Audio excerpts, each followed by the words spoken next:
Hello, welcome back to The Warm Truth. I'm one of your hosts, Kim. And I'm Alicia, aka Melly Mel. Hello. Welcome to the Warm Truth. Yeah, so today we have a guest with us.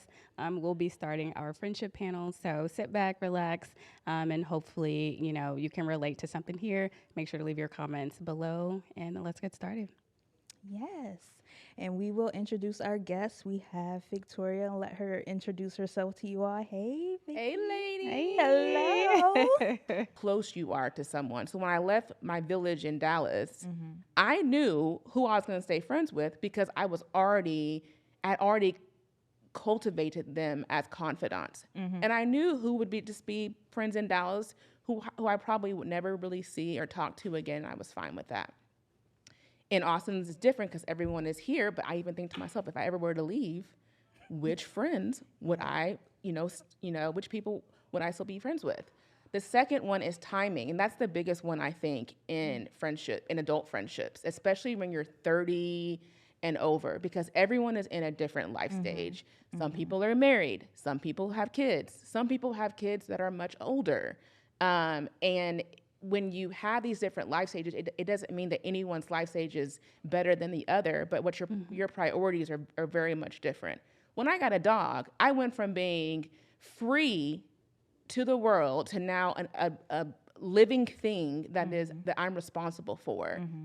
By no means is it similar to a child, but it did limit like my ability to, to just move in the I guess in a different way. So timing is everything, and I think people find themselves like, how do I find my people if everyone around me is married and I'm single, or if you're married, everyone around me is married, but they all got kids. I don't have children, so I actually had a friend that I thought we were cool, but she had two kids, and it just never jived because she was so busy taking care of her children. The third thing, and probably the most sticky, is energy. So you could be in the same place and be in the same life stage as someone, but they don't have the energy to bring to a friendship, right? We already talked about someone that's willing to invest in it. That is where I think we get stuck the most, is that people do not want to put in the work that requires to be friends.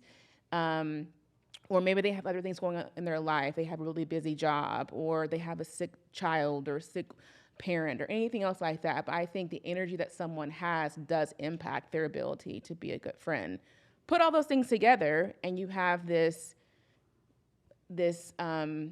current shift of people feeling very isolated because they don't know, they're lost as to why they can't make friends when those three things are really not in play.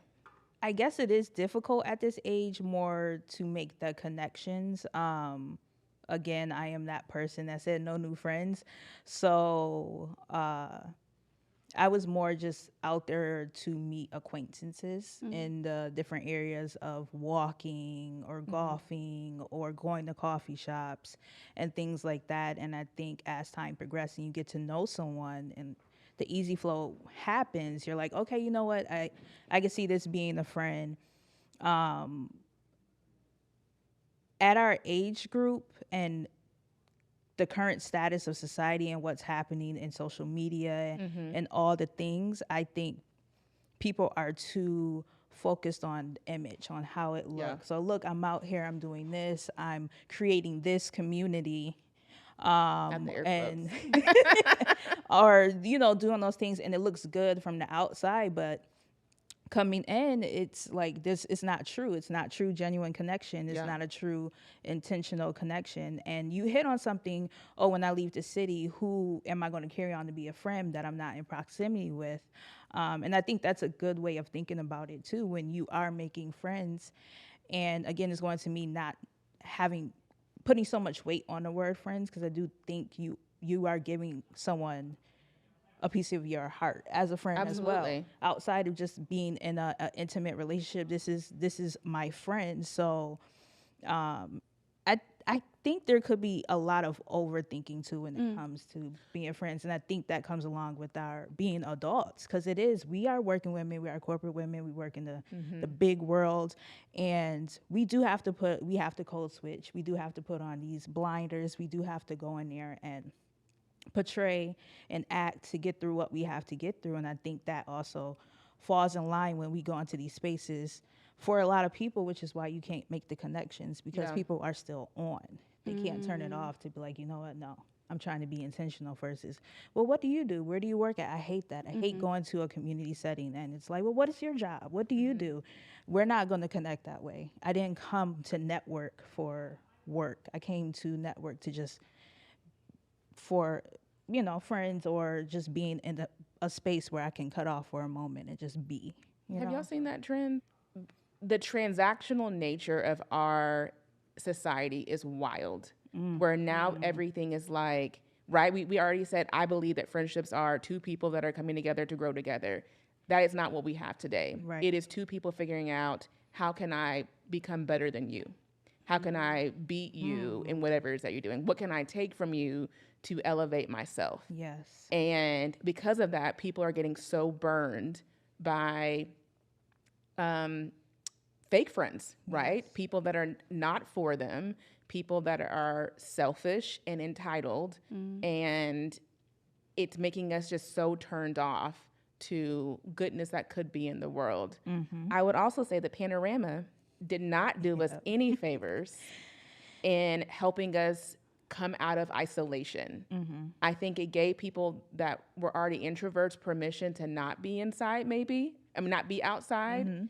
And then when we had to come back, we were very fearful of, like, you know, getting sick and all that. And it was just a very, very weird time. But I can kind of see a little bit of the pre-COVID energy coming back. The walk group that you've made is giving me like pre-COVID energy, because people just want to come together and build community. Yeah. And I think that's what's lost. Like, we've lost connection, we've lost community, this idea of people living life together, right? Being shoulders, shouldering their burdens, and celebrating the good and being there for someone in the bad. That's lost. So when we say, like, we want to build community, I don't know what we're building, but it's not, in fact, community. It's something very artificial. That part. Okay, I guess it's my turn. Yes, the Panini Press actually did the opposite for me. It pushed me to go out because I was working from home during the Panini pandemic. Press. Yeah, like I was working from home. I was like, golly, I'm a little lonely. Like, I want to, just like pop a little something. So I would just like go out by myself, and like that's I love that. how people like come to me. Even when I was younger, I would just always be minding my business, and people would just come up to me because they were just like being nosy, honestly. But that's kind of how like I made most of my friends. And so I just kind of like let it flow. Even now, I feel like it's very the same thing. When I moved to Austin, I was out like every weekend, like multiple events in a day. And so the people that like I hung out with when I first moved here, I met them out. Because I was just like, oh, hey, how's it going? And I'm always like, yeah, I'm always down, which I still say now, like I'm always down to hang out or like go eat or literally do anything, other than something illegal. But yeah, for the most part, like I don't think it's harder from my 20s to 30s, but I do think it's more challenging maintaining Yes. those friendships, not hard, like making them. And I speak from a perspective of like potentially a very like sensitive friend and or maybe high maintenance friend, or what I thought was high maintenance in my 20s compared to now in my 30s, which I just sought and wanted deeper connection, which a lot of things are like very superficial.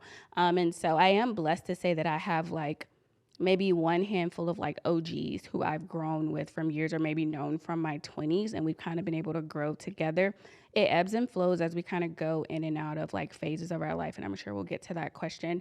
But probably my most challenging and most like opposite relationship or opposite friendship probably has like taught me how to be a better friend. Not that I was a bad friend whatsoever, but it just really challenged me to kind of take a step back and not so much to require so much of people, but also just like take better care of myself.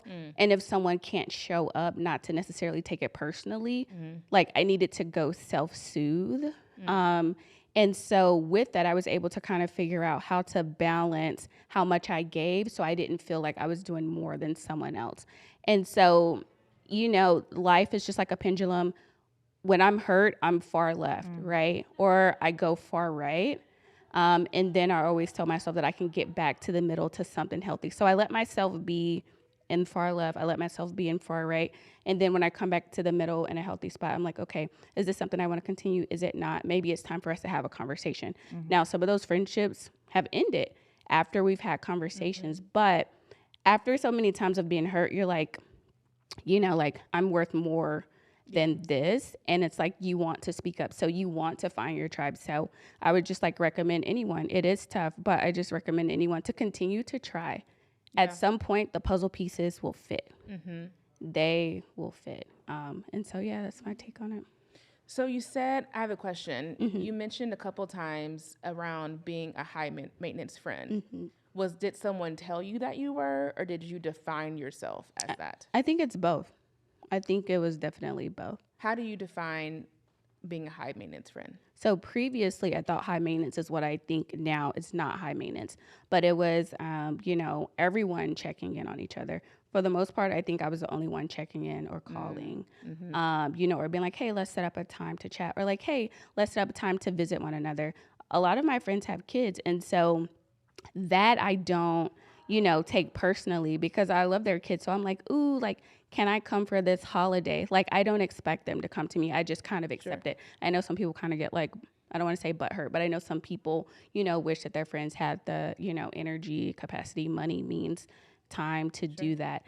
But yeah, so that's one part of it. Another part of it is like, if I call you and it's like, girl, code red, like I need you to pick up right now. But that's not realistic. Even if I have one code red in 1 year, that's not realistic. People have lives. They have, other things going on. So I thought that was high maintenance. Now that I'm here, it's not high maintenance. It's just, okay, maybe not today, but maybe tomorrow. But for me, tomorrow was like an eternity because my cup wasn't full. I wasn't feeding myself. Sure.